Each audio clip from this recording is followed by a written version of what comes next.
AP ప్రభుత్వ chief whip Prasadaraju ప్రస్తుతం మనకు అందుబాటులో ఉన్నారు. ఎలా అంటే మొత్తం రాష్ట్రం మొత్తం కూడా ఎలక్షన్ మూడ్ కనిపిస్తుందా? ఖచ్చితంగా కదా. 5 సంవత్సరాలు పూర్తయింది. 5 సంవత్సరాల పరిపాలనకు ఈ ఎలక్షన్నే ప్రజలే తీర్పిస్తూ ఉంటారు కదా. అందువల్ల దగ్గరికి వచ్చేటప్పటికి ప్రజల్లో కానీ పార్టీల్లో కానీ రాజకీయ మూడ్ ఆటోమేటిక్గా వస్తుంది కదా. అదే ఇక్కడ పర్టికులర్గా ఈ గోదావరి జిల్లాలో ఏ గ్రామానికి వెళ్ళినా కూడా మీ నాయకుల ప్రచారాలు హడావిడి అంతా కూడా కనిపిస్తోంది. ఆ ఎన్నికల మూడు ఇంకా నోటిఫికేషన్ రాకముందు అప్పుడే వచ్చేసింది అన్నట్టుగా కనిపిస్తోంది.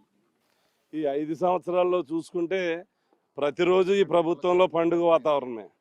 ఏ రోజు చూసుకున్నా పండుగే. ఎందుకు?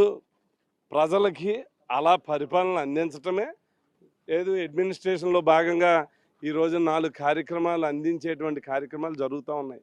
అందువల్ల యాక్చువల్గా అందరూ కూడా ఏదో సంక్రాంతో, దసరానో, దీపావళో, క్రిస్మస్ జరుపుకుంటారు. కానీ రాష్ట్ర ప్రజలు ప్రతి 4 రోజులకి ఏదో ఒక పండుగ వస్తూనే ఉంటుంది. మళ్ళీ వైఎస్ఆర్ ప్రభుత్వం ఏర్పడుతుందన్న కాన్ఫిడెన్స్ ఉందా మీలో? ఖచ్చితంగా.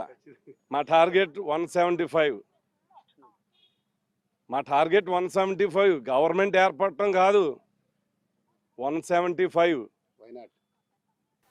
వైనాట్ 175 అనేది క్యాజువల్గా చెప్పడం వరకు ఓకే, కానీ పాసిబిలిటీ ఉంటుందా అని మీరు ప్రాక్టికల్గా చాలా సీనియర్ లీడర్ మీరు. ఒక ఎమ్మెల్యే, ఒక ఎంపీ తోటి మొదలైనటువంటి వైఎస్ఆర్ కాంగ్రెస్ పార్టీ రాజకీయ ప్రస్థానం ఈరోజు 151 మంది శాసనసభ్యులు, 30 మంది పార్లమెంటు సభ్యులకి ఎదుగున్నాం. ఎలా వచ్చాం? పెరుగుతూ వచ్చాం, డౌన్ అవ్వలేదు ఇంతవరకు. ఖచ్చితంగా మళ్ళీ ప్రజల్లో ఇంకా పెరుగుతాం.